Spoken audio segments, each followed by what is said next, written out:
They must have got a bit of gold out of there because there's an old mine door there.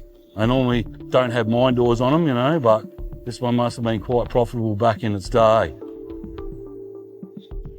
And we'll start checking some of these quartz veins, all these reefs up and around here. From mining over 1,000 ounces of gold to coming across an old forgotten mine filled with gold beyond his wildest dreams, this is how Parker Schnabel discovered a long-lost ancient gold mine. Parker Schnabel and his team had just stumbled upon something incredible, an old mine filled with untouched gold. It had been left behind in a rush, the treasure sitting there for years, just waiting to be taken by someone curious enough to look. Excited by their discovery, they wasted no time. They worked fast, pulling out gold at an unbelievable speed. But the deeper they went, the more they felt something was off. Strange tools, unfamiliar markings, and eerie signs started appearing. It was as if someone long ago had left behind a message: "Do not dig here." But Parker wasn't one to walk away from a gold mine. He ignored the warnings and kept digging. The deeper they went, the more unsettling things became. Then they found it. Something that changed everything. The forgotten mine. At first glance, it seemed like the ultimate jackpot. Thick veins of gold lined the rock walls, shining even in the dim light. There were no signs of old-school mining tools, no mercury contamination, just pure, raw gold waiting to be taken. Parker claimed every last bit without hesitation. But gold always comes at a price. What they uncovered wasn't just treasure. It was a mystery wrapped in danger. It reminded Parker of a story his grandfather once told him. One day, his grandpa had an unbelievable gold haul, 42 ounces in a single day. But 4 hours later, everything changed. As the dust settled, a strange sound rose from the ground. It wasn't just a mine, it was something much more. Parker's team had no permafrost to deal with, no million-dollar machines burning fuel, just them, the mine, and a growing sense of unease. They thought they were just digging for gold. Instead, they had uncovered something that was never meant to be found. Wait, there's more. Unlike other mining operations they had been through, this one was just simple, efficient digging with massive rewards. In just a few hours, they had pulled over 100 grams of gold. It felt almost like stealing from history itself. And something about it felt off. The more they dug, the more questions arose. Who had left this mine behind? And why had no one ever come back? If it was as good as it seemed, then where was everyone? Just as they reached what should have been the most lucrative part, they found something they weren't prepared for. Evidence that they weren't the first to uncover these riches. And those who came before had left in a hurry. While things were looking good for Parker, the same couldn't be said for everyone. Another miner in the area had been working tirelessly, desperate to hit bedrock. He had poured everything he had into a single hole, a hole that kept swallowing money faster than it gave back gold. It was a high-stakes gamble, the kind Parker knew all too well. He watched closely, knowing how easily fortunes could flip from riches to ruin. But here's the kicker. When Parker's team went to clear the site, they realized this wasn't just an abandoned mine. It was a time capsule, frozen in history. The rock formations didn't match modern geological maps. On top of that, the tools they found were too advanced for the time period, and something had been left behind, something more valuable than gold. If they could pull 5 or 6 kilos of gold in one haul, they'd be set. But this was never just about the money. It was about the chase, the thrill of knowing something massive was just within reach. Further downstream, men spent millions trying to strike gold, scooping dirt off the riverbanks like it was easy. But every scoop was either a step toward fortune or a reminder of how quickly things could go wrong. Parker had been in tight spots before, but this mine had a strange energy. It whispered of past miners who had tried and failed. Yet, despite the warnings, Parker's instincts told him to keep going. To him and his team, this felt like the ideal gold mine they had wanted all along. Since they weren't sure why anyone would leave such a rich place in a hurry, the best thing they could do was mine as much as possible while figuring out the rest. However, the ground became more unstable the deeper they dug, and then they realized something had been waiting beneath the surface for centuries.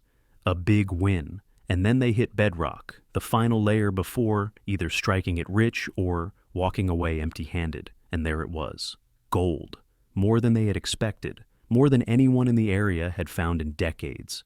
But the real discovery wasn't just the gold. It was what they found alongside it: artifacts, markings, signs that didn't belong to any known mining operation. Someone had been here before them, long before modern miners had ever set foot on this land. And they had left behind a secret, one Parker wasn't sure he wanted to uncover. With riches in hand, Parker had a choice to make: take the gold and walk away, or keep digging. Keep risking, chase something even bigger. He had spent his whole life mining, but some treasures aren't meant to be found. Some discoveries rewrite history, and some mines. They're abandoned for a reason. Following this discovery, tensions grew among the crew. Some wanted to report the find immediately, to hand it over to historians and archaeologists who could properly document what they had uncovered. Others wanted to keep going, to dig deeper, to see how far the mystery went, to extract every bit of wealth and knowledge this place had to offer, make the most of it as miners. Torn between the thrill of discovery and the weight of responsibility, Parker had to make a decision, and make it fast. Time was not on their side. Don't get too greedy. The ancient supports holding up the tunnels were never meant to withstand the pressures of modern excavation. Dust filled the air as part of the wall gave way, and then, in an instant, a section of the mine collapsed. Their path was sealed off, forcing them to rethink everything. This was more than just a battle against rock and dirt. They were fighting time itself, against the very earth that had hidden its secrets for centuries. By now, Parker wasn't even sure if they were digging for gold or for answers. His crew, exhausted and on edge, kept working, each of them realizing they were part of something much bigger than they had ever imagined. Yet in the back of everyone's mind, one question lingered. Were they truly prepared for what they were about to uncover? Days turned into weeks. Every ounce of gold they pulled from the mine was a reminder of how much was at stake. The artifacts they uncovered were carefully documented but never fully understood, raising more questions than they answered. And then, just when they were about to wrap up, they hit something completely unexpected: a hidden chamber, sealed off from the rest of the mine, untouched, undisturbed, waiting. What they found inside changed everything. This was no ordinary gold mine. This was something ancient, something lost to time. And in that moment, Parker knew he had a choice: take the gold he had obtained and leave a rich man, or step into the unknown and uncover the truth buried beneath the surface, and risk his life, and that of his crew. At this point, mining wasn't just about gold anymore. It was about discovery, about survival, about history itself. Yet, this wouldn't be the first time Parker was making history. Back in the early days, holding a claim in the gold rush was a battle of its own. Parker and his crew came into the mining scene with more enthusiasm than experience. Their first season was brutal. They barely scraped together 15 ounces of gold, not even close to the big payday they had dreamed of. Bad luck, no experience, and a harsh dose of reality nearly broke them. But instead of quitting, they doubled down, risking everything for another shot. Their journey to becoming legendary miners wasn't easy. Just when they thought they were finally getting the hang of it, they lost their claim. But instead of licking their wounds, they hustled at Quartz Creek. They clawed out nearly 100 ounces of gold, proof that they weren't done yet. A teenager's mining partnership was making big moves, showing off to the veterans he wasn't just some kid playing in the dirt anymore. The Hoffmans weren't messing around either, pulling in over 800 ounces, a huge jump from their rookie year. But for Parker, it wasn't just about luck anymore. It was about strategy, grit, and knowing when to take risks. The competition heated up, pushing everyone to take bolder steps. Parker, no longer content with playing it safe, aimed higher and hauled in over 1,000 ounces, making a clear statement. Todd Hoffman and his crew had their best season yet, but their numbers were starting to look small compared to Parker's rise. The pressure to perform was growing, and the rivalry had shifted from friendly competition to a serious battle. Parker shattered expectations with over 2,500 ounces. The Hoffmans, refusing to be left behind, brought in nearly 1,400 ounces. However, as talented as Parker was, he did have some bad days. The bad days. It was 9 weeks into the season, and he had started big by investing $2.5 million on a promising haul, only to end up with just over $1 million worth of gold. Knowing that he was running out of time, Parker decided to do something he'd never done before: run 3 wash plants simultaneously. With more ground to cover, he sent a third wash plant and an additional crew to the Indian River. with the hopes of scoring over $2.5 million in just 3 weeks. After hearing Parker's plan, Mitch Blaschke shared the same enthusiasm and hope of making it big in the shortest time possible by running multiple wash plants at once.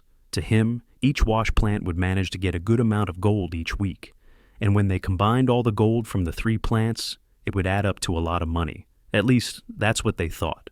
As exciting as this was, Parker understood that they had to do the work. Running 3 wash plants meant the potential of getting more gold, yes, but it also meant more pressure for the staff and more headaches for Parker. As hard as it would be, it was the only way, and they had to pay the price. At Dominion Creek, Parker already had wash plant Roxanne running, processing pay dirt from the long cut. 1.5 miles from there was Big Red, churning through the top gravels in the bridge cut. The only thing that remained was firing up a 45-ton shaker deck called Bob. From his Dominion yard, they had to move it 12 miles down narrow, winding dirt tracks, through a 25-foot-wide creek to its home on Ken and Stewart's ground. But this was no easy task. To help transport the wash plant, Tyson Lee brought in his mentor and haulage expert, Mike Tupper. The first step was to load the wash plant onto a carrier and balance it properly, since the trip to the destination would be a bumpy one. And this was no easy job. After loading it up, the easiest part was done, and now it was time for the hard part: surviving the harsh route to the destination and getting the wash plant there in one piece. Things were going well, and after crossing a river, the pilot truck was proving to be effective. After arriving at the destination, the plan was simple: set everything up before dark, since they wanted to utilize every minute to sluice as much gold as they could. In this mining industry, a day can mean making millions or losing millions. And so, they began setting it up. The only thing remaining to begin the operation now was the push of a button. With Brennan ready to start feeding pay dirt to the wash plant, Bob was activated, and the sluicing began. By now, Parker and his crew had 3 wash plants running. To them, this increased the odds of meeting their 10,000-ounce goal that year. And although time was running out, the team did their best and got 3 thermoses of gold, 1 thermos for each wash plant.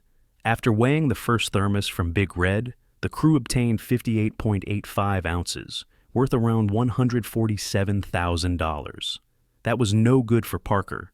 The next thermos to be weighed was from Roxanne. They had managed to obtain 185.65 ounces, worth $464,000. Lastly, they measured the returns of the new guy, Bob, set up to get Parker's season back on track. The wash plant was expected to bring in over 300 ounces per week. However, Bob only managed a quarter of its runtime. To Parker's disappointment, after weighing the gold, they got 58.45 ounces, worth $146,000. These returns really angered Parker. He was making that much with just 1 wash plant in the previous seasons. From mining over 1,000 ounces of gold to coming across an old forgotten mine filled with gold beyond his wildest dreams, this is how Parker Schnabel discovered a long-lost ancient gold mine.